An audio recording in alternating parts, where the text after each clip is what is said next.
Good afternoon. Welcome to Metropolitan Community College's 14th Annual Diversity Matters book series. I am Barbara Velasquez, the college's coordinator of International Intercultural Education. I am so excited to be with you today.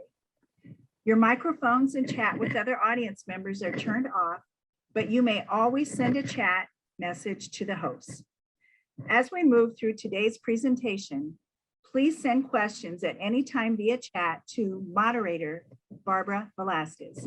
I will present your questions to our discussion leader.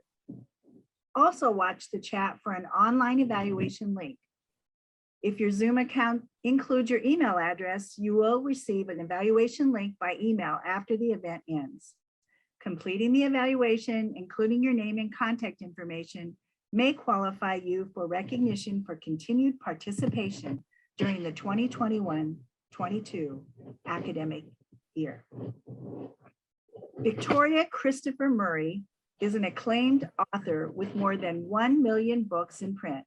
She has written more than 20 novels, including Stand Your Ground, an NAACP Image Award winner for Outstanding Fiction and a Library Journal Best Book of the Year. She holds an MBA from the NYU Stern School of Business.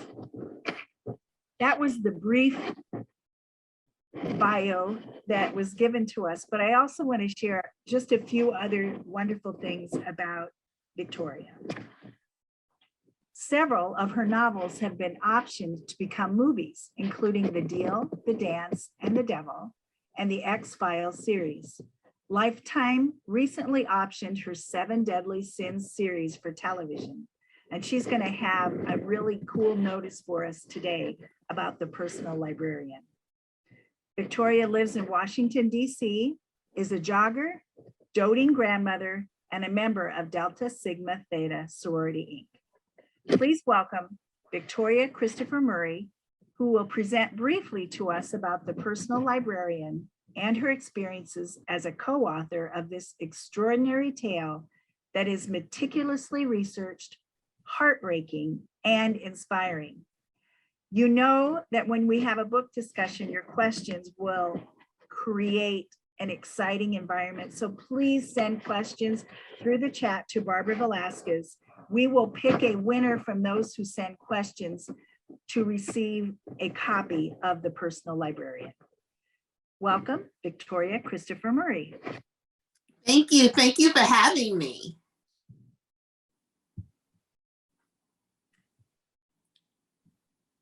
So Victoria, tell us a few things about your experience, and then we'll get started with questions. Okay, so I'll tell you a little bit about myself first.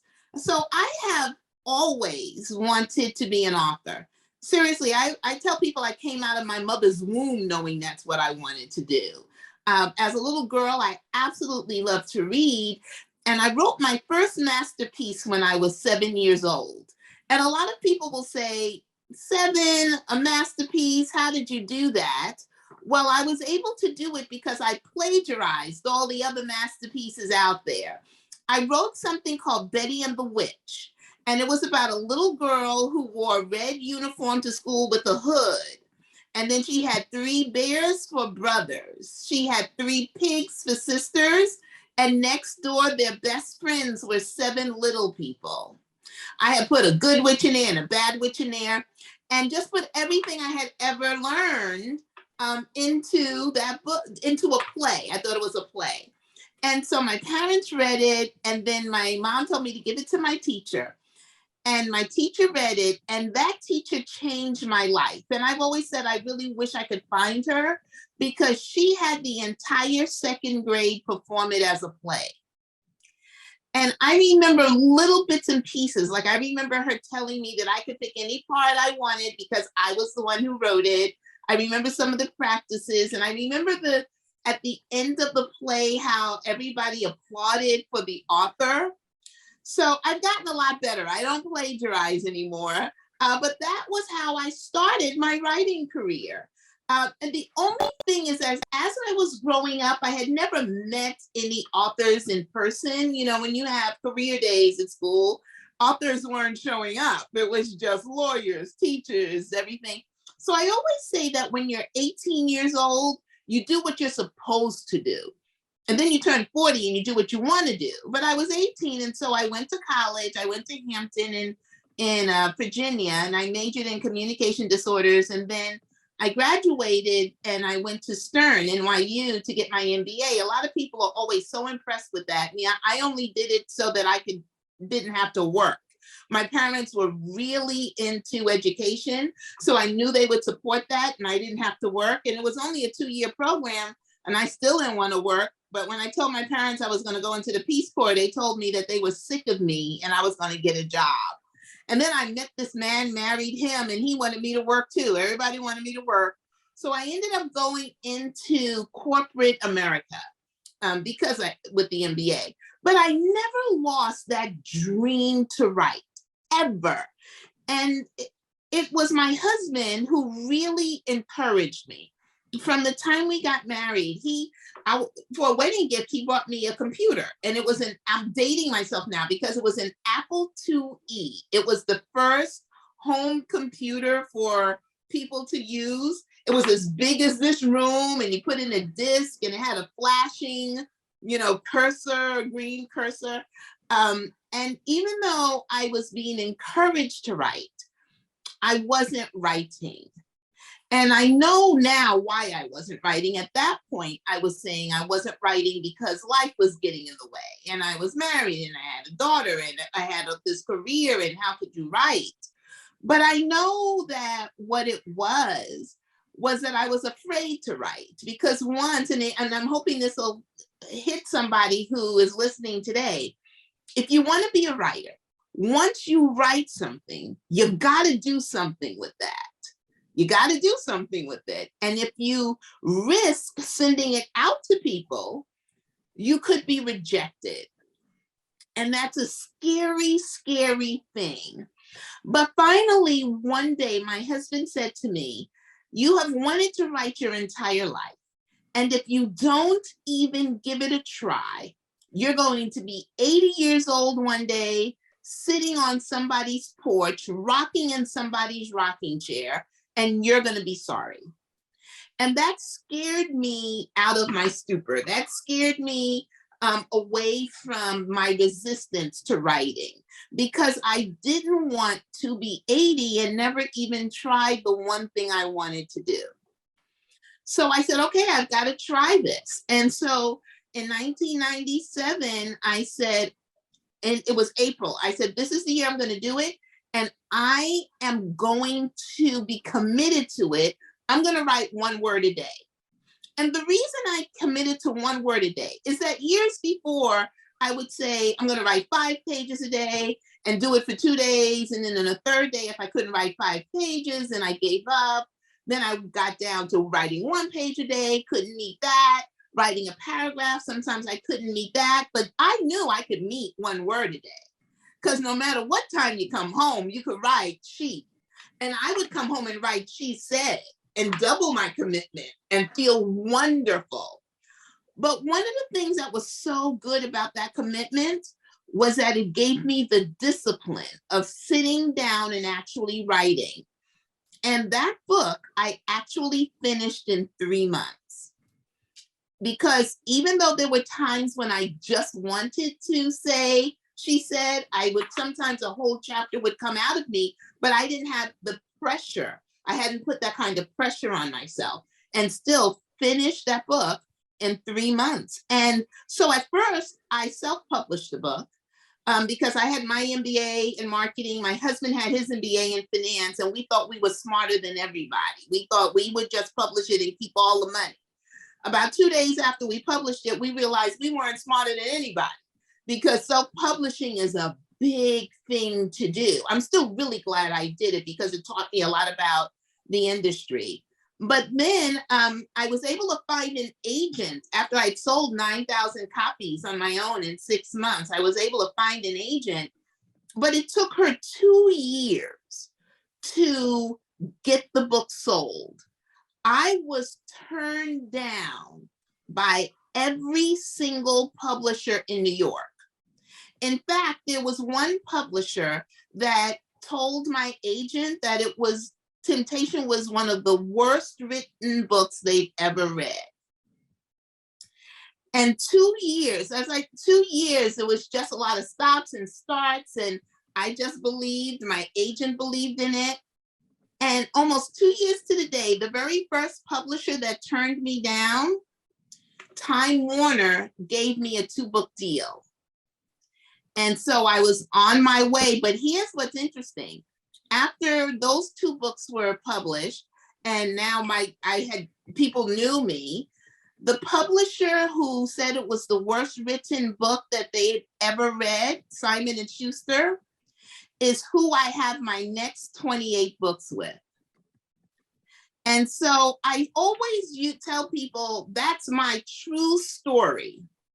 And there was a lot of failure in that story. Every single publisher in New York kept telling my agent no for 2 years in a row. But now I have over 30 novels. 2 have been already on air as movies, with in production for 2 more. 2 more have been optioned beyond that. And I'm a New York Times bestselling author, a USA Today bestselling author. And I always think that's an important story to tell, because that means that success is right on the other side of failure. And you have to go through that failure to get to success. And it was my dad who helped me get to really see that, because we were big baseball fans. And my father told me that there are people who earn millions of dollars to go up to the plate and strike out 7 times, 7 times out of 10. He said they make millions to strike out. They don't make millions to hit 3 times. They make millions to strike out, because some hits have got to come in between the strikeouts. And so that's my story. That's how I got here, after just wanting to do it for so long and putting it off, finally doing it and being put off by publishers, but having that breakthrough. That's how I got here, and that's where I sit today. Thank you so much. That's powerful, because we often wonder how people push themselves forward. We'll come back to that. But okay. Well, there are certainly people in our audience that don't have much familiarity with the Personal Librarian, and we hope to read it after this. So tell us a little bit about that story, or what you think they should know to inspire them to read it.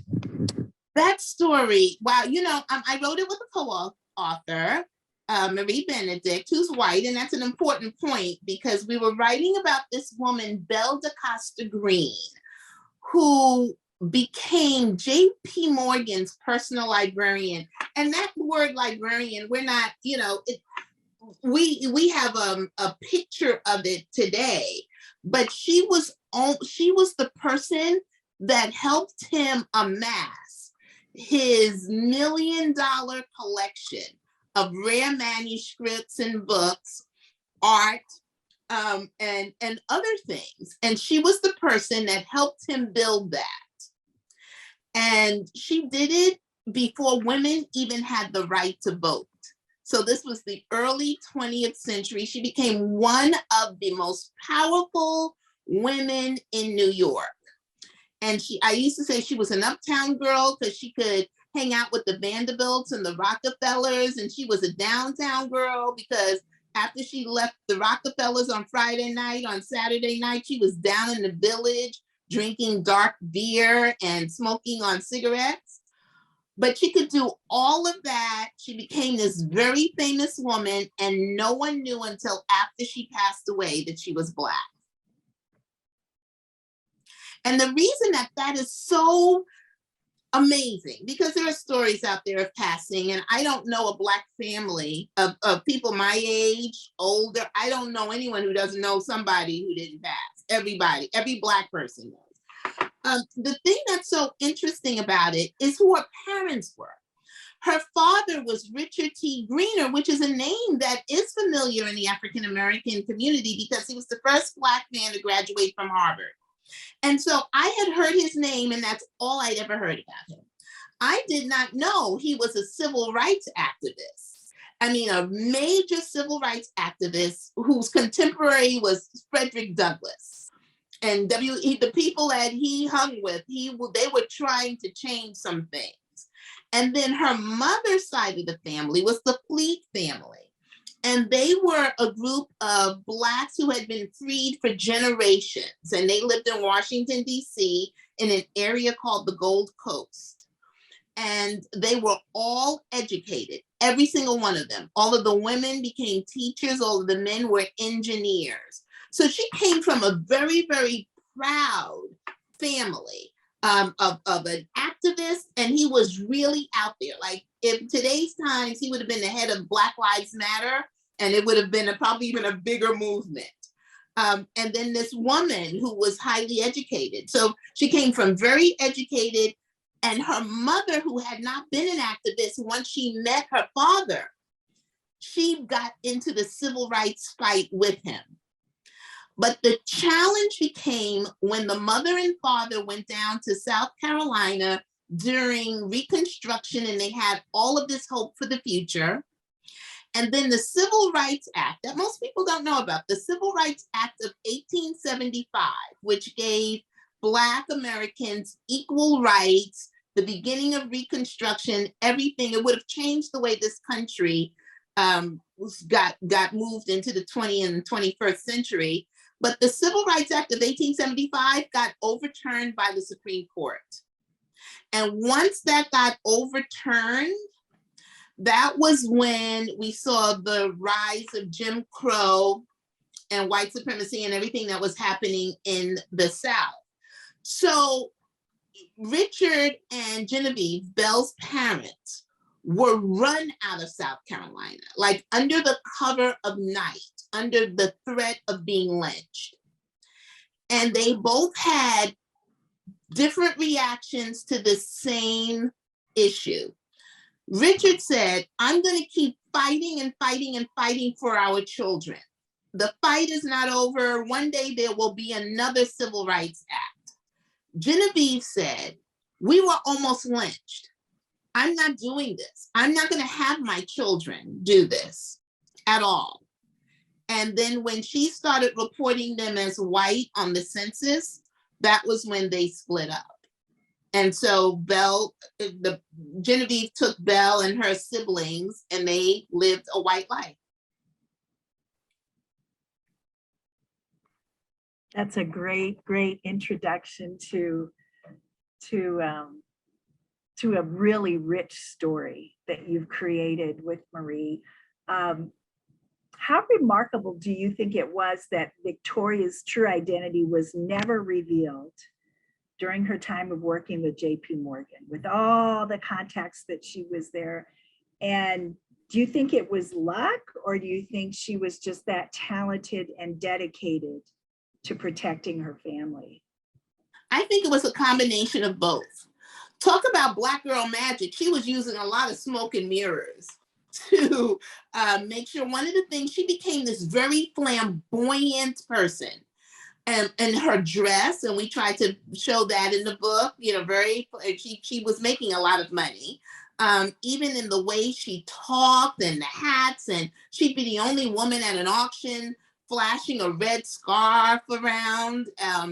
And I think she did that to take the attention away from her skin tone, because her and her brother did have darker skin tones, and that's why her mother gave them the name DaCosta. They just made that up. That wasn't nobody's name. But she started saying that was her Portuguese grandmother. And there was even a point out in the book when her uncle said, yeah, I heard you have a Portuguese grandmother out there somewhere. They were just doing that so that they would have an explanation. So she did it because she was like hiding in plain sight. But the other reason why she was never found out is because Black people knew who she was, but they weren't going to out her. White people never thought she was Black. they wondered what she was. Like, is she Cuban? Is she really Portuguese? But they never thought she was Black. A Black person wouldn't be that well educated. A Black person would have that much moxie. A Black person wouldn't speak that way. So I don't know if there was ever a chance that she was going to be found out. She would have had to give herself away. All the newspaper articles and things that we read, nobody thought she was Black. They wondered, what was she? But people weren't thinking about mixed race then. Well, white people weren't thinking about mixed race then. Black Americans knew all about mixed race because we were 2-3 generations away from slavery. So we all knew what was happening on the plantations. But it wasn't mixed race, and biracial were not part of the American lexicon at that point. Not at all. And so we knew, but white Americans didn't know. So we've had some questions about the cover of the book. I can see the book behind you. I don't know if our audience can see the real. Okay, I can get it. You can help us to understand how do book covers come about, and then I know you have a special story about this book. Yeah, this was so interesting. So most of the time when book covers are done, our publishers use stock photos that are already out there, and then they buy it and it goes on the cover. But Berkeley decided that they wanted to do an actual photo shoot, and so that they wanted a different cover that nobody else, a different picture that was not on anyone else's book. And so they decided to use models. They had to find a model who would represent Belle DaCosta Green. And so they sent Murry and I pictures of different models. And as I'm looking at it, I was going, she's Black, she's Black, she's Black, she's Black, and like throwing everyone away. And at one point I said, wait, hold up, wait. I should not be involved in this process. When Black people were passing for white, other Black people knew they were passing. And we tried to show that in the book a couple of times, that Black people know Black people. They knew that they were passing. They weren't trying to fool Black people. They were trying to fool white people. And so I told my publisher and my author, my co-author, that I could not participate in choosing the model because I was not the one who was designed to be fooled. And one of the things my publisher, our editor, and our agents were so surprised and pleased that I said that, because it was like, that's very smart. We hadn't thought about it. But no, very few models were ever going to get past me, but they were able to get past the people that they needed to get past. And as you mentioned that you tried to give that message in the book, you did. And what I recall, and you might want to share with the audience, is her mother training her to not look at Black people in the eye. Yes, because her mother told her everything to do because her mother knew that the greatest risk was going to come from other Black people, not from white people. She wasn't too worried about white people. She did the DaCosta thing, and she knew that her daughter could hold up the smoke and mirrors and keep it going. But she knew that Black people would know. And she didn't know, and you don't know how somebody's going to react. You don't know, because that was not something that was looked upon fondly, I should say, in the Black community. And so her mother said, don't look them in the eye, just no disrespect, but don't look them in the eye, no start of a conversation, nothing. Look away as quickly as you can. But Belle was fascinated, I think, with Black people because she was Black. And she had lived, we don't know exactly how old she was. We put it in the book about 16 years old. but she could have been as young as 14 to 16. She had lived her whole life as a young Black person. She was developed already. And so I think she was fascinated, and she felt like she was living between these two different worlds. And so she had a hard time looking away. Thank you. I want to share with our audience, thank you for sending questions in, and be patient with me because I'm trying to make this flow so we're not bouncing all over the place. But her mother inferred that the children had to do things that may not be required of their white peers, to dress meticulously, etc. How would you compare and contrast that to what still occurs and throughout history with African Americans? You know, a lot of people ask me how tough was it to write like her mother's parts and Belle's part. I'm like, I was talking about my mama and my grandmother. It's the same thing. It's this, we are taught, all of us are taught that we have to be 3 times better just to be considered equal. And that it's not going to be fair. Oh, sorry about that. And that it's not going to be fair at all. And so you must be better in your dress and your language and everything.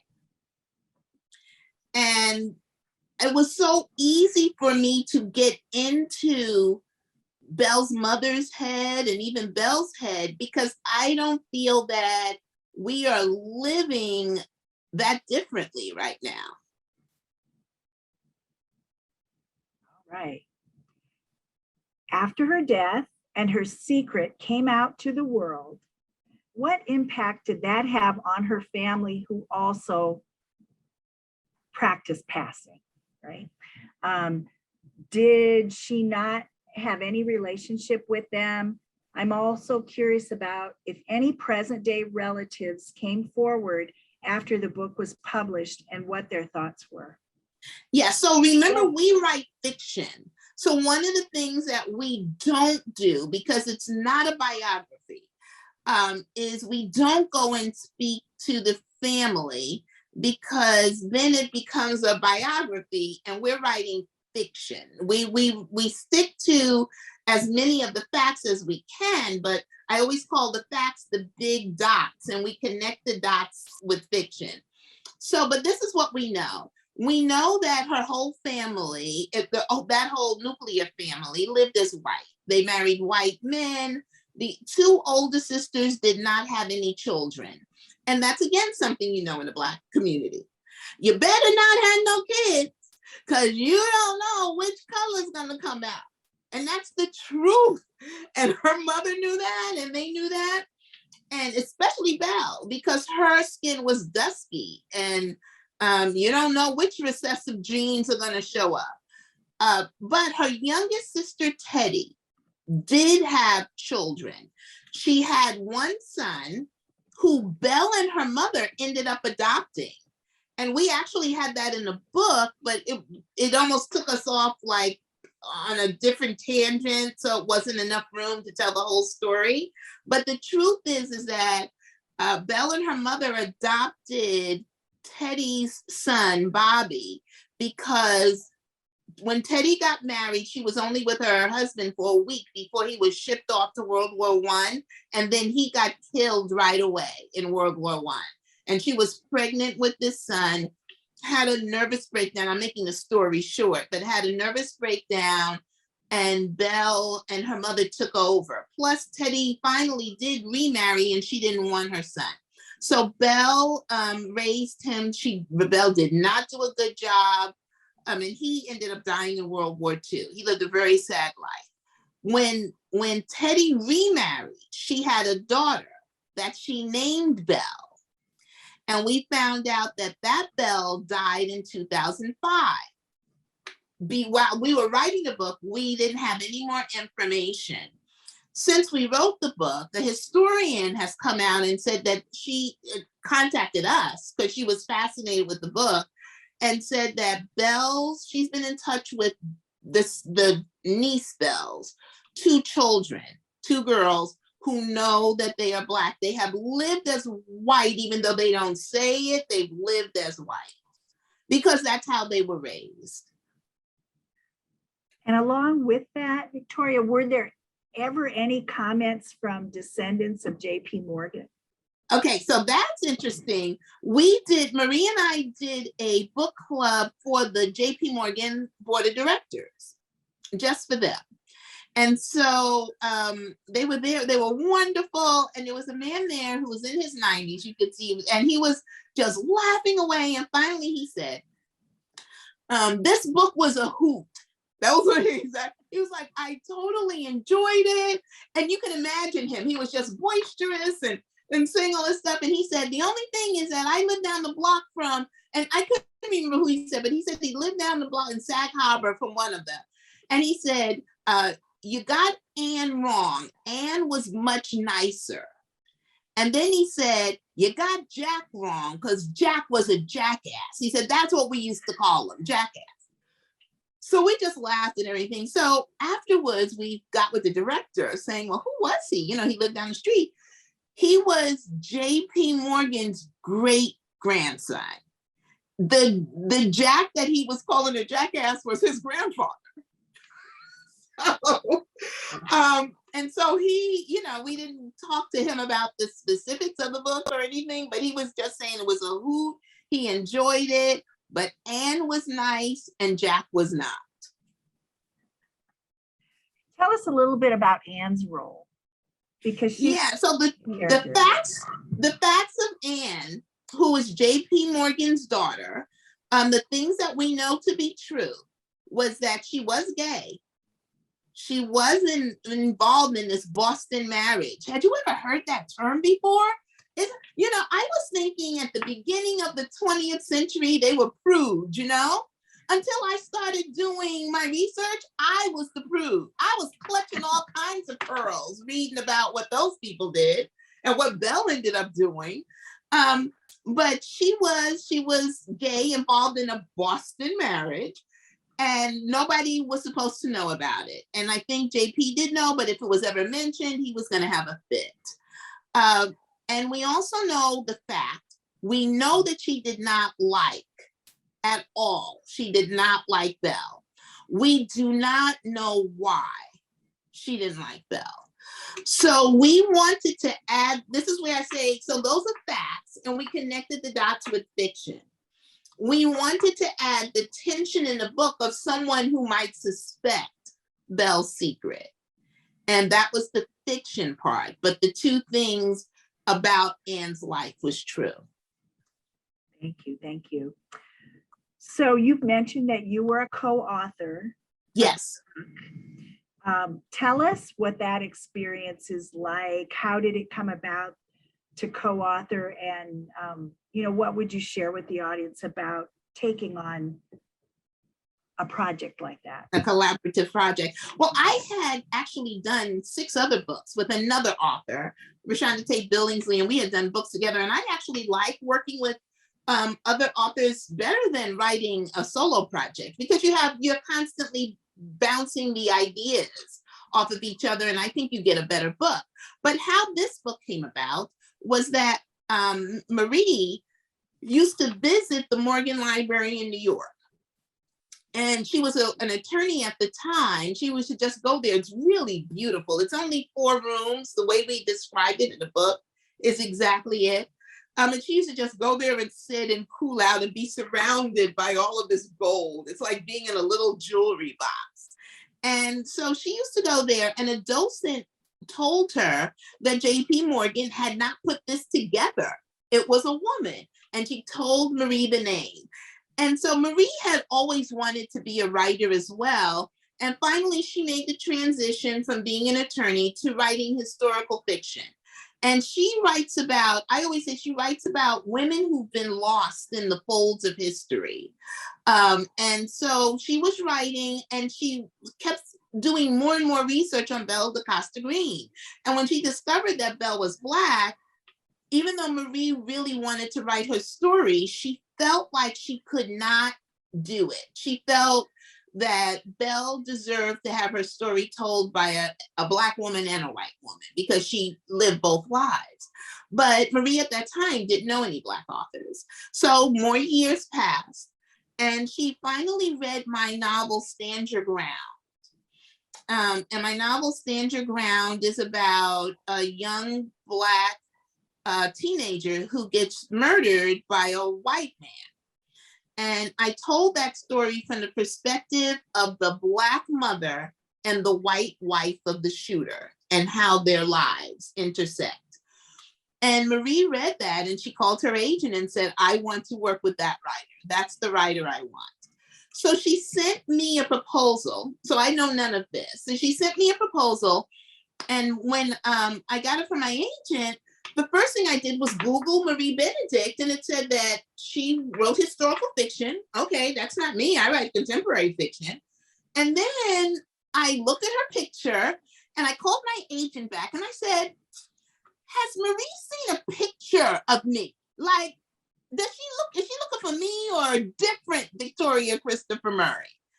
And my agent said, well, she knows you're Black. Can you just read the story?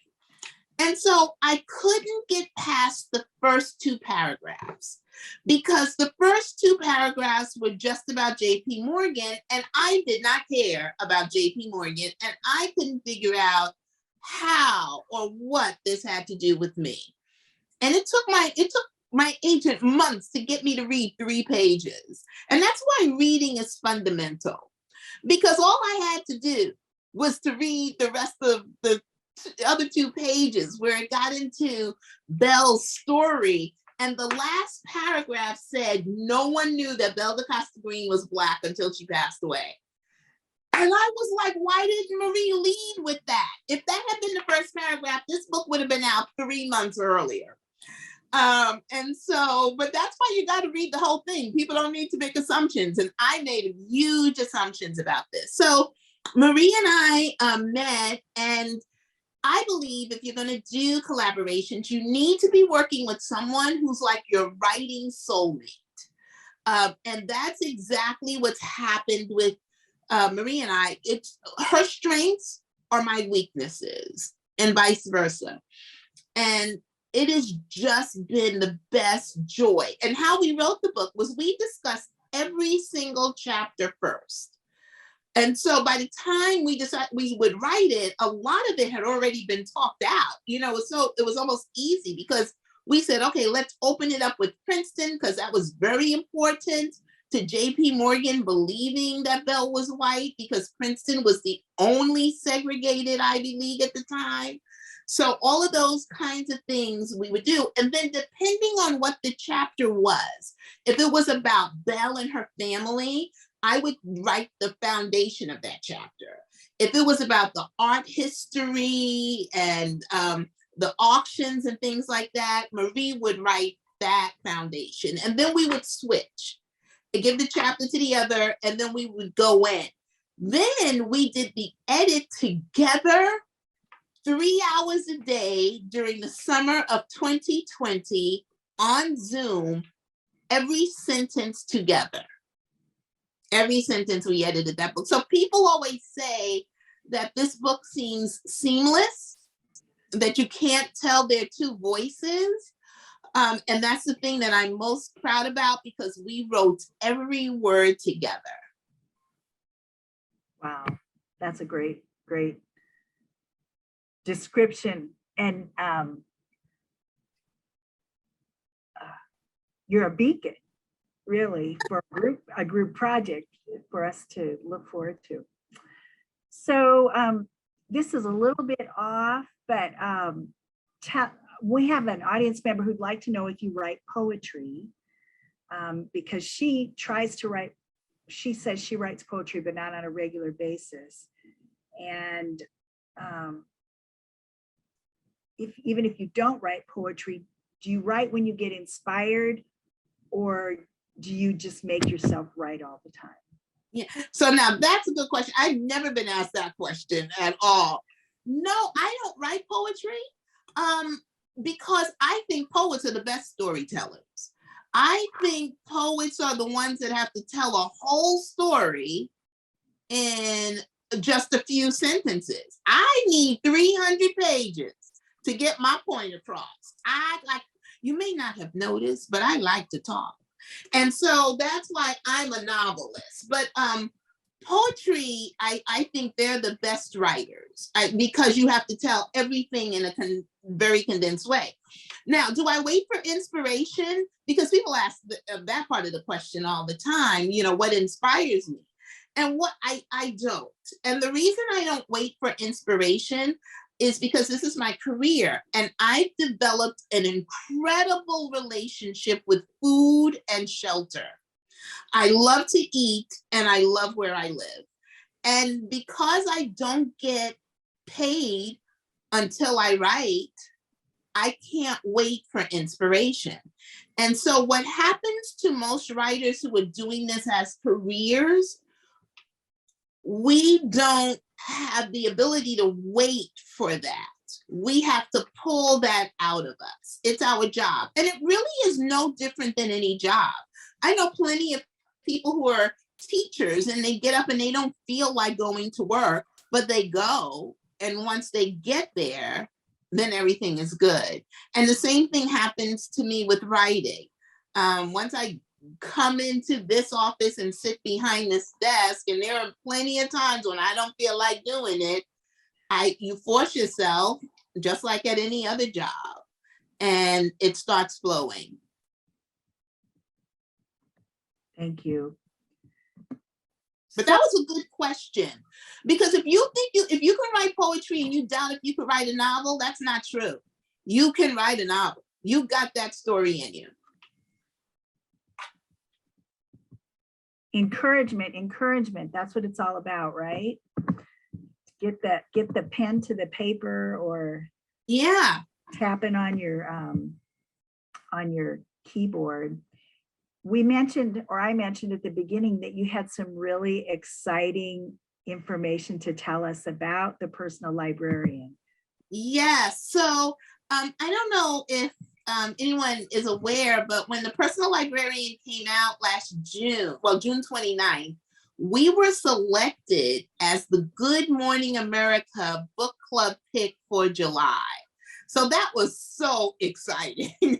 And we were like on Good Morning America. And then we got to meet Deb Roberts, because she was the one who read the book and interviewed us. And she interviewed us at the Morgan Library.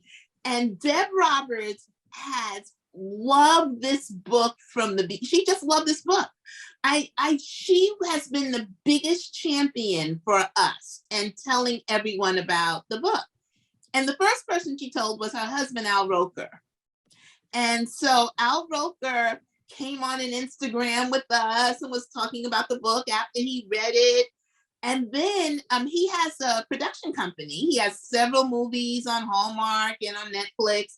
And so it was finally announced today, we've already signed the contracts, ready to move forward, that Al Roker Entertainment is going to be making the Personal Librarian into a limited series. And so it won't be just one movie that comes on. It will be probably a 6-episode series. So we are so excited, not only to have it be a series, but to be working with 2 people who read the book and loved it as much as Murry and I love it. Wonderful. So I see Kathy is clapping. This, if we could open everybody's mics, we'd have big cheers of congratulations, Murry. How wonderful. We're really excited. We'll be looking for the Personal Librarian, but get your copy and read it first, right? Yes, you have to. I've written 30 novels, and their novels are like children. You're not supposed to have a favorite. Like I always tell people, it was very clear that I was my parents' favorite, but my parents could never say it because then my sisters would need therapy, at Thanksgiving. But so novels are kind of like the same way. But the Personal Librarian and Stand Your Ground are my 2 favorite novels, and they're so connected because if Murry hadn't read Stand Your Ground, she would have never found her co-author for the Personal Librarian. Yeah, that's wonderful. And your mention of the favorites, I think it was really beautiful in the book too, where you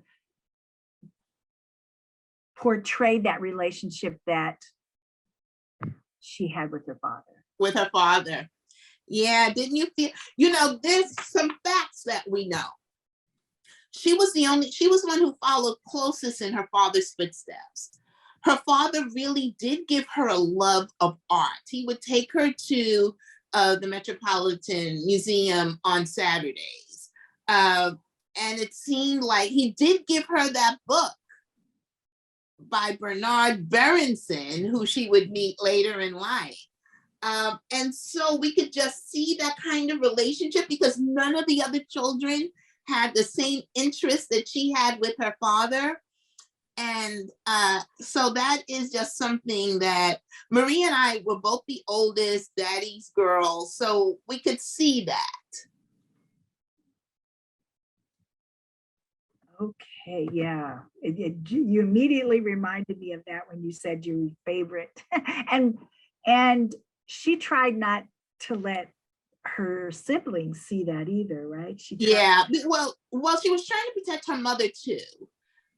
Because especially when her mother found out that her father had another family, even though they never divorced, it was tough for her. So I think she was always trying to protect her mother when she could.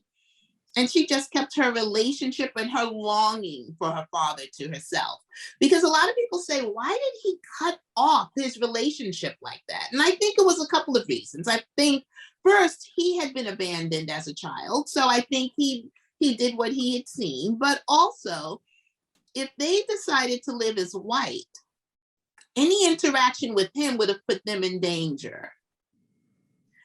Because once you live as white, you can't be having Black friends, not even in New York. What a lot of people don't know, and I think Murry and I are going to be able to show it in the book we're currently working on, is that New York was called the Jim Crow of the North during the early 20th century. They had as much segregation as the South. And so no matter where you live, they had to be very, very careful. If they had been found out, especially by someone as powerful as J.P. Morgan, who would have felt like he had been duped, bamboozled, we don't know what he would have done. There was always that tension, right? Yeah. As you read the book and you knew. Yeah, and I'm sure that's how her life was, that, every day she was walking a tightrope. So we have a few more questions. We're getting close to the end, everybody. Thank you for sending them in. Back to that series, do you have any fears of the book translating on screen in the way that you want it to? That's a good question. No, and I've already experienced this because Lifetime optioned my 7 Deadly Sins series. So the first 2 movies were already out in April of 2021, Lust and Envy. I'm leaving for Canada on Sunday to start filming the next 2. And this is what I know as a writer.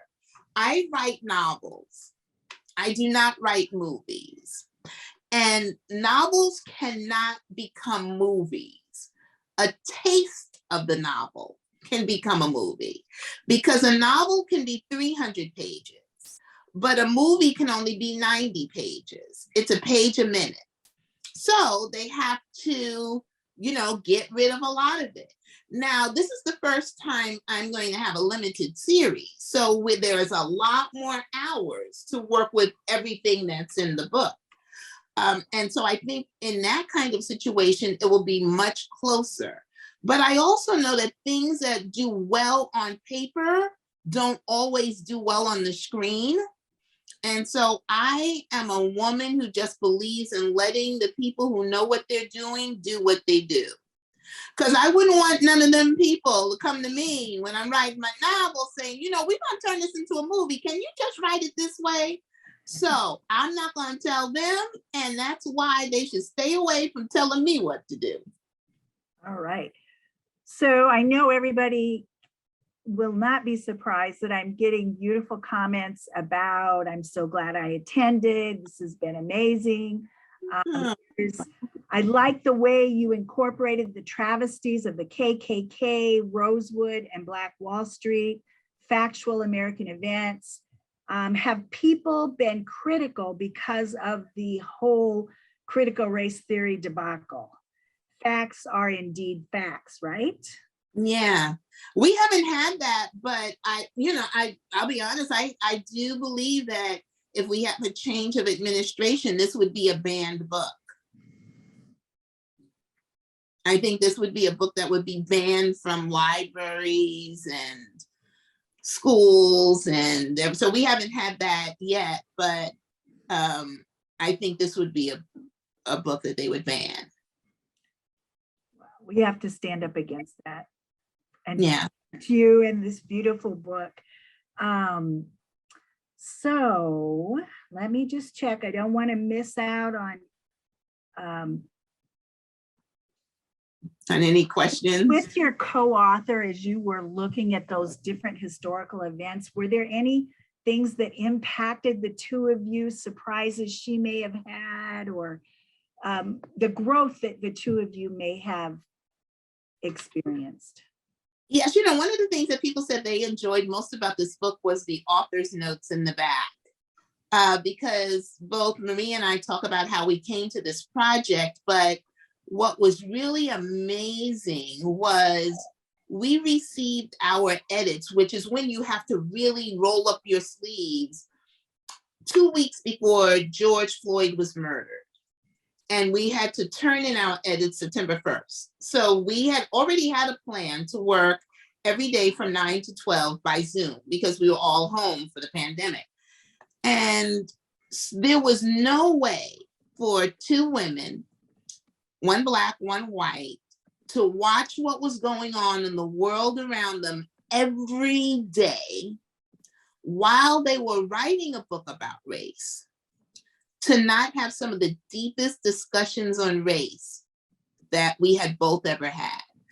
We discovered that we had never really talked about race with people, because we talk about it, when you talk about it with somebody of the same race, everything is the same. Your conversations are pretty much the same. And you don't have conversations about with the other race, because you don't want, you want to just keep your friendship. You don't want anyone to say anything. But it was really amazing because Murry and I got to talk really deeply. Like, one of the biggest things was Murry was saying that Genevieve came from this wonderful family. And so she understood her wanting to not have to suffer through the inequalities that Black people were suffering through. But how could she just leave her family? And then when George Floyd was murdered, I said, this is what Genevieve was talking about. Genevieve wanted to pass, not so that she could be white. She wanted to pass so that none of her children would find themselves on the wrong side of a cop's knee. If Genevieve had come back that summer, she would have said, see, I told y'all. And so Murry and I got to talk about things like, she had heard the term microaggressions, that I told her that I suffer every day, but she didn't know them.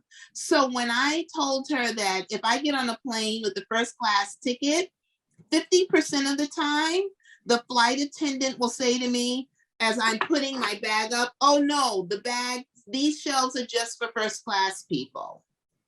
50% of the time. Or I'm still followed in stores. Doesn't matter how old I get. I was like, if I come in with a cane, will you stop following me? And, or we walk in and somebody will say, we don't do layaways. And so all of those things are small, little things, but they just pile up. And what Murry said was that she now looks at the world with different eyes. She knew it was happening, but she didn't know what it was specifically. The biggest thing that I learned, because a lot of people would think that Murry was just learning from me. I learned a lot from Murry, because I used to say, I don't understand how white America doesn't see racism, because I have really good people saying Barack Obama was elected. There's no racism anymore, you know? And I was like, really? But I understand that now, because if you don't see the little things every day, if you don't see somebody telling me, oh, this is only for first class people, if you don't see me being followed, if you don't see me getting into an Uber when I'm leaving my house and people saying, or leaving my condo here and people saying, oh, so you're leaving work? Are you going home now? No, I live here. If you don't see that happening every day, and all you see is the blow up, you're like, well, why is that happening? And now I see that white America doesn't see the microaggressions, and it's the microaggressions that are that just make you want to scream. And that's why I was able to write the Belle character so well, I think, because she had to wear a mask every day when she went out. She had to. She was putting on a performance. And my favorite poem in the world is by Paul Laurence Dunbar, called We Wear the Mask. And it's about African Americans who every day wear a mask. And so Belle was no different than what we're still doing today. Because I think this is what we do. I don't think we do it physically. I think we do it mentally. We put our hand on the door to step outside. We take a deep breath and we brace ourselves for what's about to happen, because we know something's going to happen. So that's what we learned. She is my sister because I've never shared moments like that with anyone in my life. Beautiful. That's a beautiful way to bring us to closure. Thank you so much. The richness of this novel, the richness of the discussion, audience members, you brought in the questions, and I thank you, because you are what makes the opportunity for such a skilled author to share with us by asking good questions. So yes, thank you. And thank you for coming. And Victoria, I'd just like to ask you to state one more thing. When we first met via Zoom, I said, I'm enjoying the book so much. I'm going to get it done. And yes, I did. And I felt like I was racing to the end because I didn't want to set it down the farther I got into it. But you spoke of the historical impact of what Belle was. And for anybody who's not familiar with what she created, could you say that one more time? Through JP Morgan's finances and things that she wanted, but what did she create for the world, the United States of America, for New York, the world?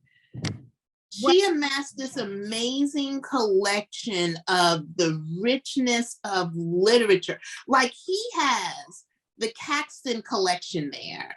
And so I got to see one of the very first Bibles ever printed on paper.